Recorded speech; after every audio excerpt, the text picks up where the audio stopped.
Morning everyone. शुरू करते हैं हम लोग 12 जून का द हिंदू। फर्स्ट न्यूज है नैसेट को लेकर के, इसको पढ़ते हैं। नैसेट ये क्या होती है?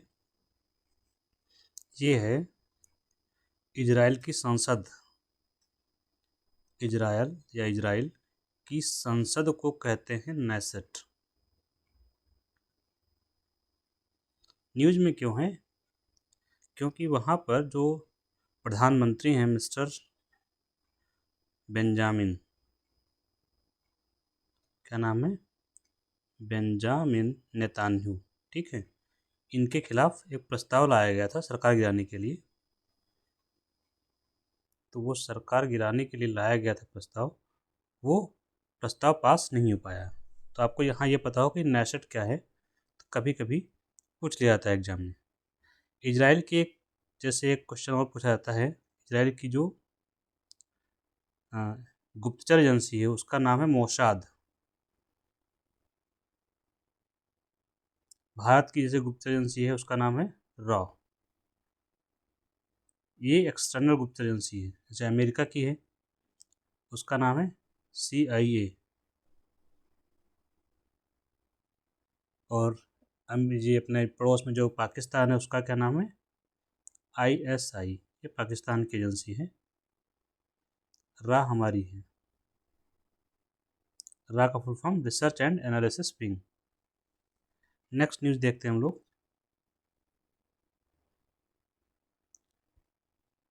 नेक्स्ट है कफाला सिस्टम।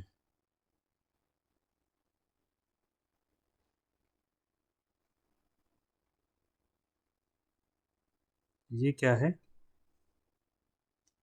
ये न्यूज में है आपका जो द वर्ड वाले में ऊपर छोटी सी न्यूज है कफाला सिस्टम को लेकर के। तो ये खाड़ी देशों में प्रचलित है, जो अरब देश है वहाँ पर।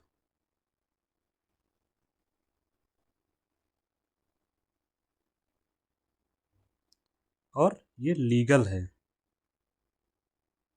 कानूनी रूप से वैध है क्या ये प्रथा कफाला सिस्टम? कफाला सिस्टम के तहत होता क्या है, ये मान लीजिए एक अरब देश है और भारत के लोग विशेष रूप से जाते हैं वहाँ पर काम करने के लिए अरब देशों में। तो ये मान लीजिए कि एक हमारा भारतीय प्रवासी है,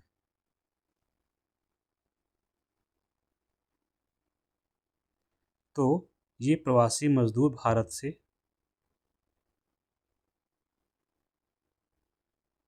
या प्रवासी श्रमिक या कामगार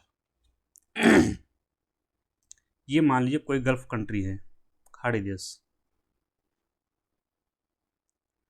अगर ये काम करने के लिए इधर जाना चाहता है तो इसके लिए क्या चाहिए होगा, एक स्पॉन्सर चाहिए होगा इसको। क्या चाहिए होगा? एक स्पॉन्सर, या यूं कहें स्पॉन्सर नहीं समझ में आ रहा है तो एक एम्प्लॉयर चाहिए, एक नियोक्ता चाहिए। एम्प्लॉयर, एम्प्लॉयर कौन होता है? जो काम देता है। तो इस श्रमिक को खाड़ी देश में काम करने के लिए एक ऐसा एम्प्लॉयर चाहिए जो इसको काम देता हो। एम्प्लॉयर कौन होता है? कोई कंपनी है, कोई व्यक्ति है, जो भी हो। तो इस एम्प्लॉयर के मार्फत से इसको जब काम मिलेगा तब ये यहाँ पर जा पाएगा। और जब यहाँ पर जाएगा तो मान लीजिए ये एम्प्लॉयर MNC है, कोई कंपनी है जिसमें इसको काम मिला, तो इस कंपनी के पास इसकी जो वीज़ा और पासपोर्ट होते हैं वो जमा हो जाते हैं, ठीक।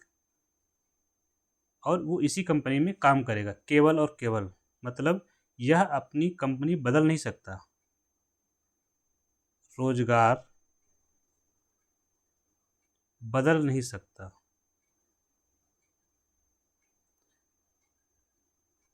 रोजगार बदल नहीं सकता का मतलब ये चाहे कि इस कंपनी में नहीं हम दूसरी कंपनी में काम करेंगे तो ये नहीं संभव हो सकता। इसके लिए अगर बदलना चाहता है तो इसको इसी कंपनी से NOC लेनी होगी। जो कि कंपनियां जल्दी देती नहीं है। दूसरा, अगर ये देश वापस आना चाहता है वापस, तो वापसी के लिए भी इसे एनओसी लेनी होगी। ये कुवैत ने शुरू किया है। वापसी के लिए भी एनओसी अनिवार्य है। किससे? कंपनी से, जहां आप काम कर रहे हैं। तो कुवैत के संदर्भ में ये न्यूज़ में आया है। ठीक है, तो आप लोग समझ गए कफाला सिस्टम क्या होता है। और ये जो एम्प्लॉयर होता है, इसको कफील बोलते हैं। अगर आपको स्पष्ट चाहिए तो इसमें इसे कफील कहा जाता है। कोई भी एम्प्लॉयर है जो काम देता है वो एम्प्लॉयर होता है। ठीक है, तो ऐसे में क्या होता है कि इनके लिए बहुत ही मुश्किल होता है वहाँ काम करना। काम करने के घंटे फिक्स नहीं होते हैं, शोषण होता है। तो ये मानवाधिकार के खिलाफ होता है। एक सामान्य जो मानवाधिकार है, मानवों के अधिकार, उसके विरुद्ध है। तो अब यहाँ पर क्या, एक दास प्रथा वाली जैसी स्थिति है। कैसी स्थिति? दासों जैसी स्थिति है कि आप अपने मालिक को छोड़ नहीं सकते। इसीलिए इस प्रथा का विरोध किया जाता है जो मानवाधिकार संगठन है उनके द्वारा। तो ये आपने कफाला सिस्टम समझ लिया कि क्या होता है। अब हम आगे बढ़ते हैं।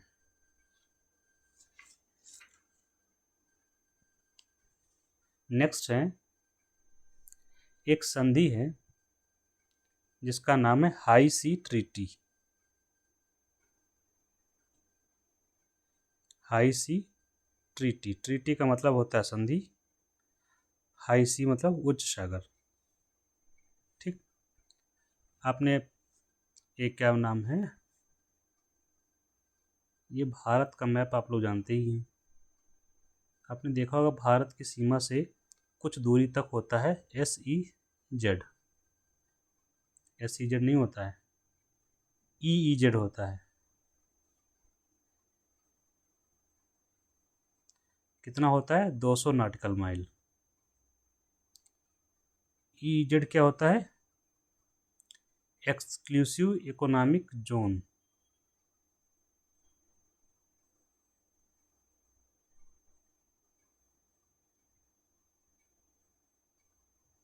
मतलब यहाँ पर केवल आर्थिक गतिविधियाँ की जाएंगी, आर्थिक क्रियाओं के लिए। और एक्सक्लूसिव लिखा हुआ है, इसका मतलब है केवल और केवल। मतलब आर्थिक क्रियाएं कौन सी होंगी यहाँ पे? जैसे आप मछली पालन कर सकते हैं, मछली पालन नहीं कर सकते, मछली पकड़ना। यहाँ पर कोई मिनरल्स हैं, खनिज हैं, तो उनका निष्कर्षण कर सकते हैं सतह से। और अब इसके आगे का जो क्षेत्र है ये कहलाता है क्या? जहाँ तक भी जल होगा ये कहलाता है हाई सी। इसी हाई सी से जुड़ी हुई ये संधि है जिसे कहा जा रहा है हाई सी ट्रीटी। ठीक है, और इसका फॉर्मल नेम क्या है, औपचारिक रूप से इसको क्या बोलते हैं? औपचारिक नाम क्या है? हिंदी में लिखेंगे औपचारिक नाम। इसका औपचारिक नाम है बायोडायवर्सिटी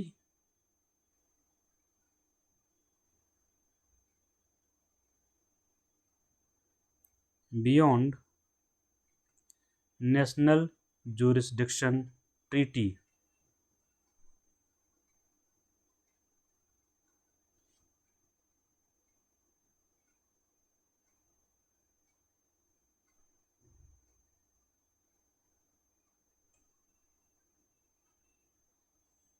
ठीक, बायोडायवर्सिटी मतलब इस हाई सी रीजन में जो जैव विविधता है उससे जुड़ी हुई ये संधि है।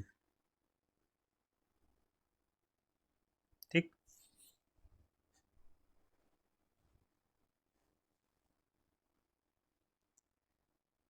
इस संधि पर भारत ने हस्ताक्षर किया है। तो हाँ, भारत इसका हस्ताक्षर किया है, भारत इसका सिग्नेटरी है। भारत ने इस पर साइन किया हुआ है इस संधि पर, लेकिन रेटिफाई नहीं किया है। क्या नहीं किया है? रेटिफाई नहीं किया है। ये क्या होता है? किसी भी अंतर्राष्ट्रीय समझौते पर हस्ताक्षर करना का मतलब होता है भारत उसमें इच्छुक है। फिर उस संधि को भारत की संसद में रखा जाता है और जब वह उसको पास कर देती है तो उसको बोलते हैं रेटिफाई कर दिया है, नहीं पास हुआ तो रेटिफाई नहीं हुआ है। तो अभी भारत ने इसको रेटिफाई नहीं किया है। ठीक, इस संधि में जो महत्वपूर्ण प्रावधान क्या है कि जो समुद्री जैव विविधता है, कहाँ पर, हाई सी वाले क्षेत्र में, तो समुद्री जैव विविधता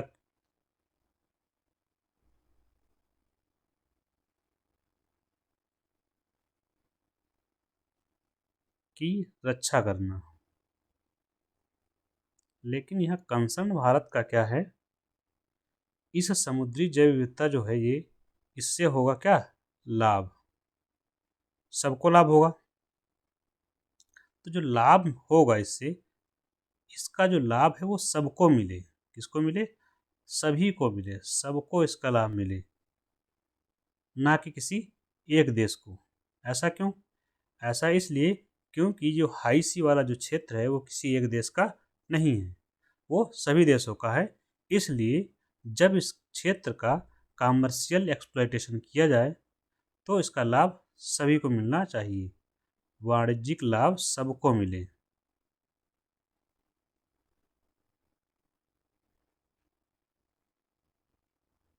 ये यहाँ पर चिंता है भारत की। तो ये सब बातें जो कही गई हैं यहाँ एक नोट लिख लेंगे। एक संधि हो रही, एक सम्मेलन हो रहा है, यूएन ओशन कॉन्फ्रेंस,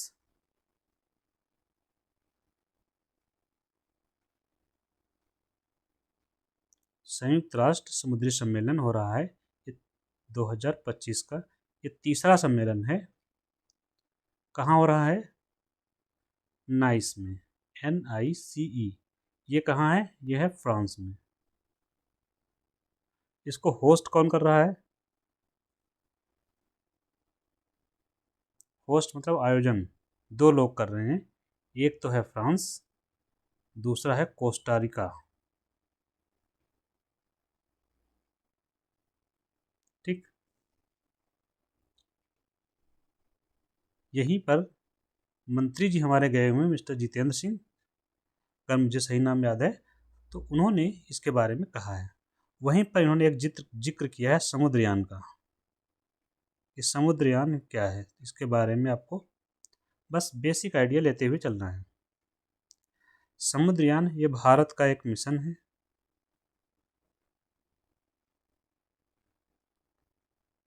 किससे जुड़ा होगा, ये समुद्र से जुड़ा हुआ है।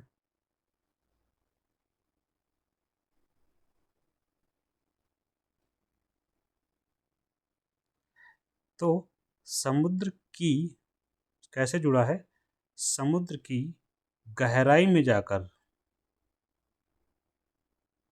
शोध करना, खोज करना, इसका उद्देश्य है। कितनी गहराई में उद्देश्य जाने का है हमारा, लगभग 6000 मीटर की गहराई तक जाएंगे और वहाँ पर शोध करेंगे, रिसर्च करेंगे, पता लगाएंगे। कैसे जाओगे इतनी गहराई में, तो एक पनडुब्बी से जाएंगे हम लोग,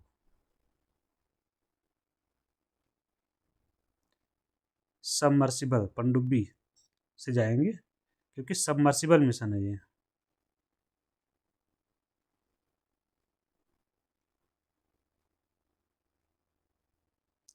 और इसमें मैंड मिशन है। क्या कौन सा मिशन है, मैंड मतलब मानव भी जाएगा इसमें।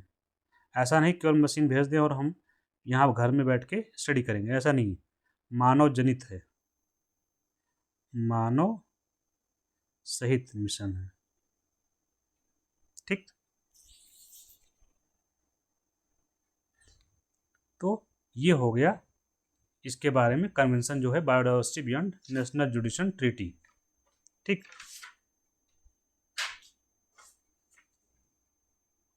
नेक्स्ट है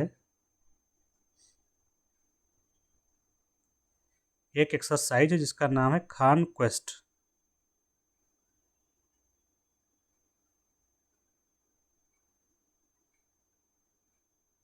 खान क्वेस्ट सैन्य अभ्यास है ये।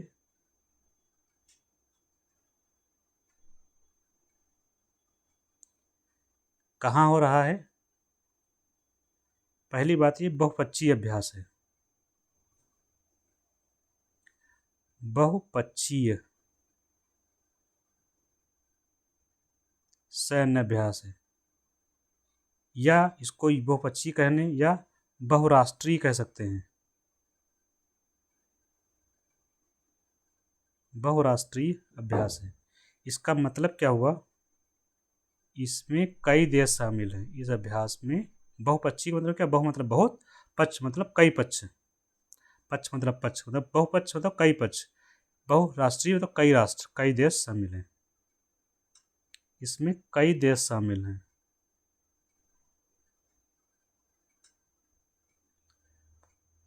तो कई देशों में भारत है या नहीं है, तो है,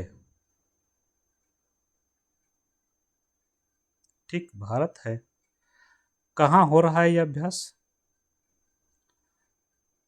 स्थान क्या है, लोकेशन क्या है इसकी, लोकेशन है उलान बटोर।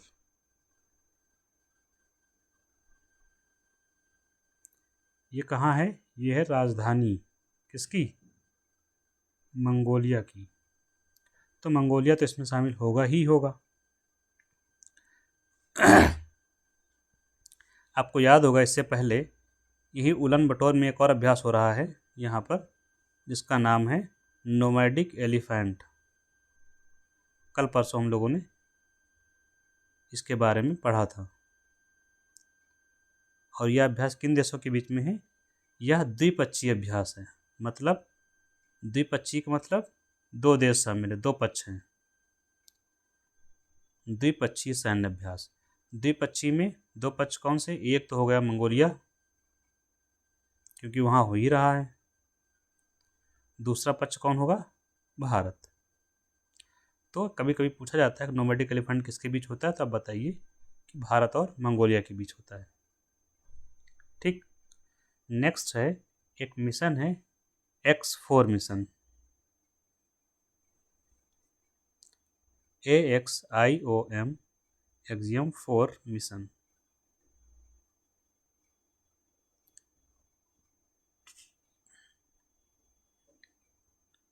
ये क्या है,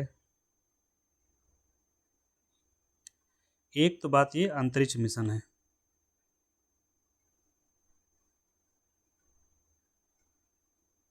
यह एक स्पेस मिशन है। किसका, कंपनी, कंपनी का नाम है एक्जियम स्पेस, कंपनी का नाम ही है एक्जियम स्पेस कंपनी। तो ये कंपनी इस मिशन को चला रही है।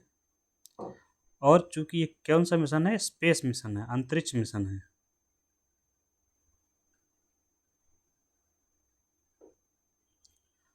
स्पेस मिशन तो है ही, मैंड मिशन है, मानव जनित है, मानव जनित नहीं, मानव सहित, MANNED, मैंड मिशन। मतलब इसमें मनुष्य को भेजा जाएगा।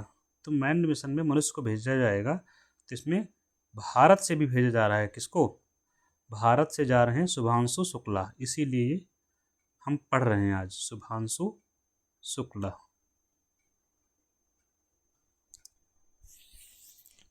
ठीक।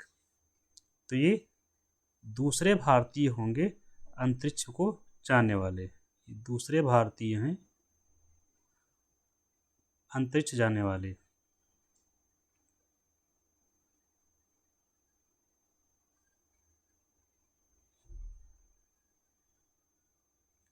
या दूसरे भारतीय अंतरिक्ष यात्री हैं। तो पहले कौन से थे, पहले हैं राकेश शर्मा।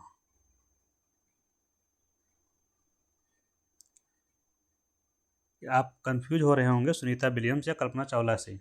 तो सुनीता विलियम्स और कल्पना चावला भारतीय मूल के थे, भारत के पूरी तरह नहीं थे, मतलब उनके पेरेंट्स जो हैं वो यहाँ से जुड़े हुए थे भारत से। ये दोनों पूरे भारतीय थे, ठीक है।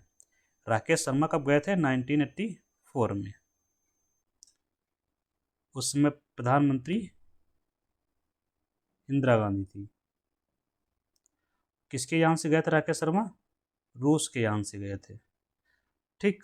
अब ये शुभांशु शुक्ला जा रहे हैं एक्जियम-4 स्पेस मिशन से कहाँ की कंपनी है? अमेरिका की। ठीक। और इसके बारे में क्या है? ये मैन्ड मिशन है, तो इसमें होता है कैप्सूल, जिसमें ये लोग जो अंतरिक्ष यात्री हैं उसमें बैठते हैं और उसको लॉन्च किया जाता है, भेजा जाता है। किससे? लॉन्च किया जाता है एक रॉकेट से। किससे लॉन्च करते हैं? रॉकेट से। और इनको जिससे लॉन्च किया जाएगा उस रॉकेट का नाम रखा गया है, का नाम क्या है? फाल्कन। फाल्कन 9। ये जो रॉकेट है वो किसका है? स्पेस एक्स कंपनी का है। इसका आप जानते होंगे स्पेस एक्स को, अमेरिका की कंपनी है, जो डोनाल्ड ट्रंप के सहयोगी थे, एलन मस्क, उन्हीं की कंपनी है, एलोन मस्क। ठीक। तो इसी रॉकेट से इनको भेजा जाना था, लेकिन इस रॉकेट में लीकेज हो गया, कुछ प्रॉब्लम आ गई। प्रॉब्लम थी लीकेज की। लीकेज क्या हुआ था? लिक्विड ऑक्सीजन, LOX लिखते हैं इसको, लिक्विड ऑक्सीजन लीक हुई थी। इस वजह से इनका जो मिशन था वो पोस्टपोन कर दिया गया है। तो मिशन क्या हो गया? स्थगित।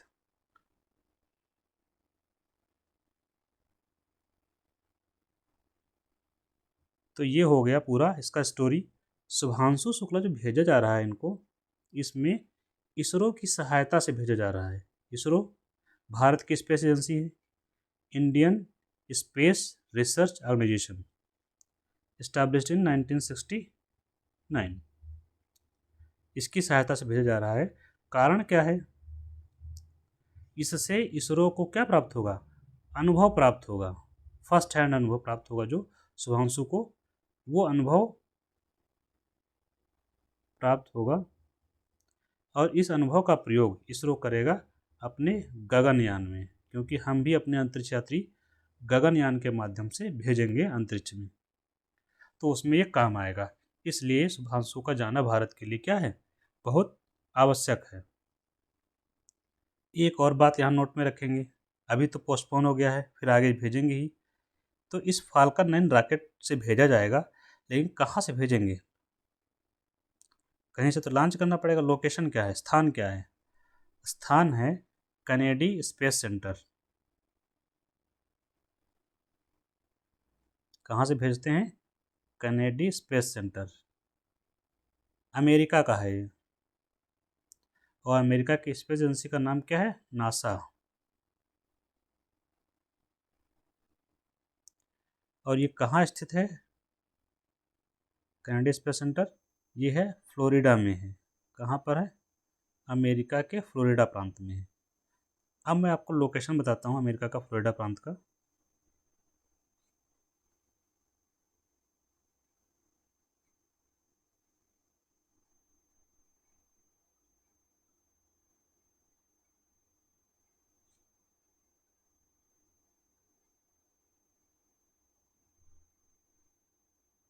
ये अमेरिका हो गया। ठीक। ये है फ्लोरिडा। फ्लोरिडा से हट के यहाँ पर एक द्वीप है, वहीं पर स्थित है कैनेडी स्पेस सेंटर।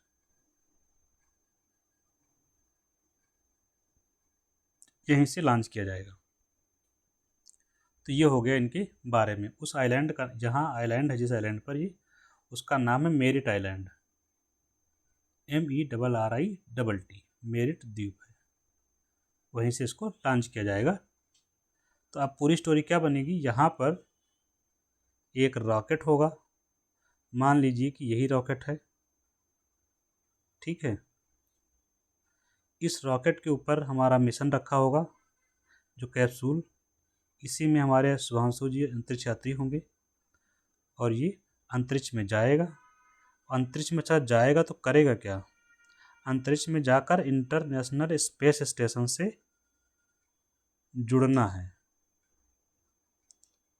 मतलब ये हुआ कि शुभांशु शुक्ला जी जो जा रहे हैं वो इंटरनेशनल स्पेस स्टेशन जा रहे हैं। ठीक है। वहीं जाएंगे, 1-2 हफ्ते वहाँ रुकेंगे और अनुभव प्राप्त करेंगे। और ये जो अलग से ये ऊपर रखा गया है, जिसको कैप्सूल कह रहे हैं हम, उसका जो पायलट है वो शुभांशु जी ही हैं। तो पायलट है शुभांशु शुक्ला जी।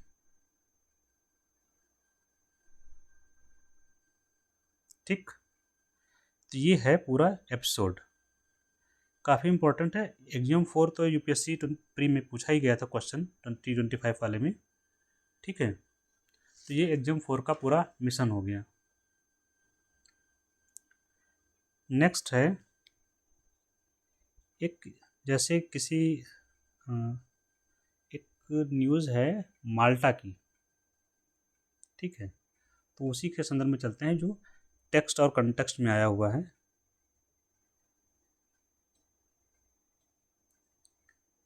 ये न्यूज़ है नागरिकता प्राप्त करने को लेकर, नागरिकता या निवासी। किसी देश की नागरिकता या निवासी बनना, इसके 2 तरीके हैं। एक का नाम लिखा हुआ है सीबीआई, एक है आरबीआई।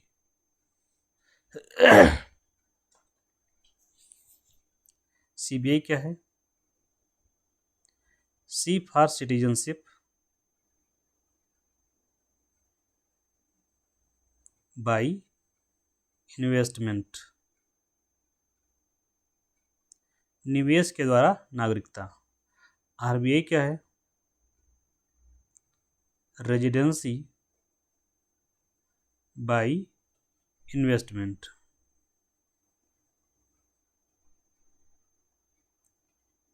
दोनों ही चीज़ें निवेश से मिल रही हैं। यहाँ पर क्या है, इसका मतलब ये हुआ कि आप किसी देश में, जैसे कि ये माल्टा का केस है यहाँ पे,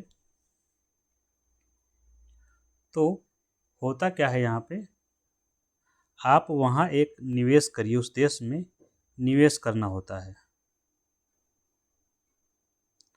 मान लीजिए कि 10 मिलियन का निवेश करना है, $10 मिलियन का, तो निवेश करिए और नागरिकता प्राप्त कर लीजिए वहाँ की।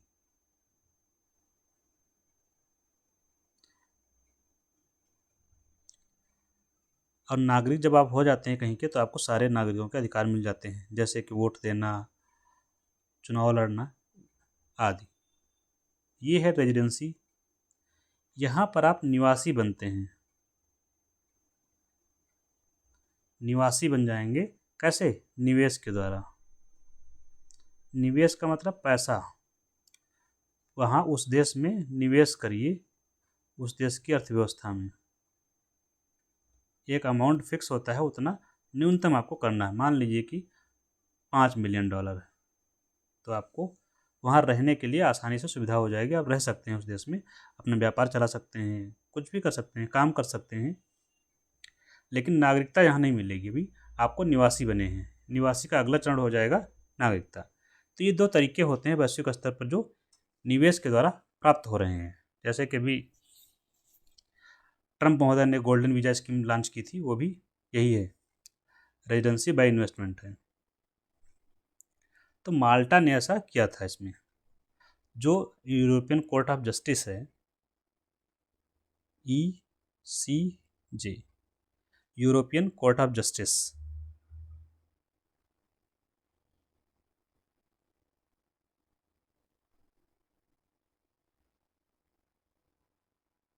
इसने क्या किया, इनका जो योजना थी गोल्डन वीजा स्कीम माल्टा की, उसको रद्द कर दिया है।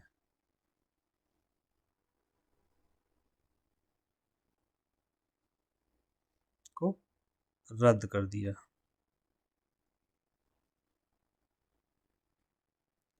रीजन, अब देखिए, ऐसी जो स्कीम्स होती है, किसी भी देश का नागरिक हो, जो कोई थर्ड कंट्री है, वो आकर वहाँ निवेश करे और वहाँ की नागरिकता प्राप्त कर ले, यही है। लेकिन जब ऐसा कुछ होता है तो उसके रिस्क रहते हैं। उस देश के लिए रिस्क क्या है, चुनौती क्या है? चुनौती होती है सुरक्षा संबंधी चुनौती, सिक्योरिटी रिस्क रहते हैं। जैसे हो सकता है मनी लॉन्ड्रिंग से पैसा आया हो, तो मनी लॉन्ड्रिंग की चुनौती। टैक्स इवेड करके लाया हो तो टैक्स इवेजन, कर चोरी।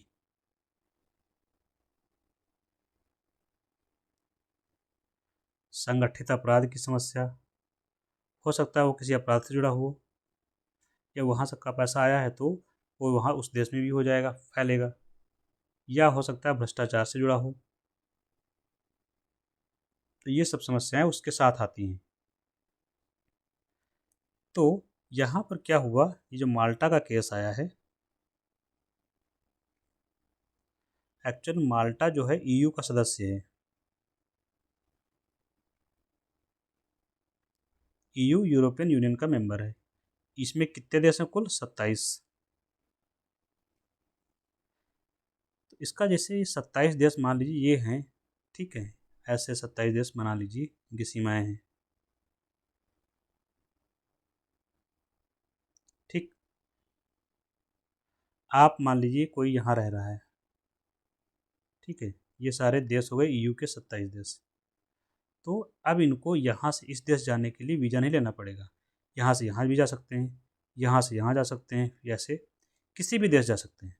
तो यहाँ पर सीमाएं क्या हो गई हैं, सीमाओं का प्रभाव लगभग ख़त्म हो गया है। तो आवागमन में स्वतंत्रता है। आप यहाँ के नागरिक हैं, लेकिन यहाँ के नागरिक मतलब कोई देश है, मान लीजिए माल्टा के नागरिक हैं आप, माल्टा के नागरिक हैं, तो चूंकि माल्टा ईयू का मेंबर हो गया तो आपको कॉमन सिटीजनशिप मिल जाएगी। कहाँ की? यूरोप की। तो आप हो गए कॉमन सिटीजन यूरोपियन स्टेट के। तो कॉमन सिटीजन दैट इज अगर और बेहतर है, यूरोपियन यूनियन के सिटीजन हो गए हैं आप, ईयू के नागरिक। और ईयू के नागरिक होने के नाते आप कहीं भी जा सकते हैं। तो ये इसका फ़ायदा है कि मोबिलिटी आसानी से, आप यहाँ काम करिए, इस देश में करिए, यहाँ काम करिए, कहीं भी काम करिए, आपको वीज़ा पासपोर्ट की ज़रूरत नहीं पड़ेगी। तो आंतरिक सीमाएं क्या हो जाती हैं? ख़त्म हो जाती हैं। इसका फ़ायदा ये होता है।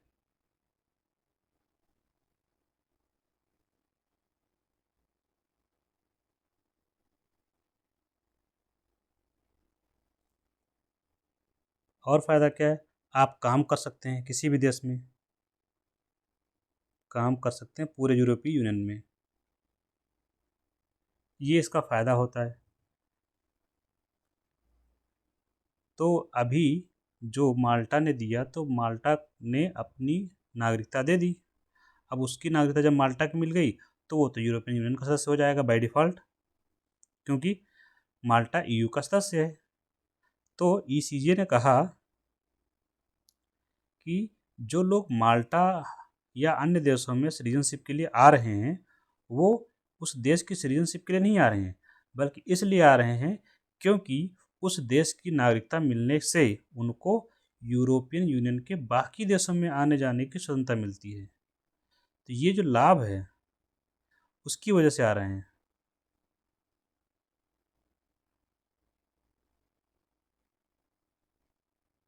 आने जाने की जो फ्रीडम मिलती उसकी वजह से आ रहे हैं। तो समस्याएं भी साझी हैं। अगर कुछ आएगा तो समस्याएं भी साझी उत्पन्न होती हैं। तो किसी एक देश द्वारा ऐसी चीज़ें ठीक नहीं है, इसलिए उसको स्ट्रक डाउन कर दिया है, रद्द कर दिया गया। आपको यहाँ क्या याद रखना है, ये कहानी आपको याद हो ना हो कोई बात नहीं, आप सिर्फ इतना याद रखेंगे कि किसी देश में कुछ ऐसे देश हैं जहाँ पर हम निवेश करके, पैसा लगा के कुछ वहाँ की नागरिकता प्राप्त कर सकते हैं या वहाँ के निवासी बन सकते हैं। जैसे कि आपको याद होगा मेहुल चोकसी का केस, कौन से देश की ली थी नागरिकता इसने, जो बाद में रद्द हो गई थी। ये आप लोग देखिएगा, मैं एग्जाम्पल आपको दे दिया हूँ मेहुल चोकसी का, हीरा व्यापारी, भारतीय है, ठीक। तो इसी के साथ हम लोग ख़त्म करते हैं। Thank you.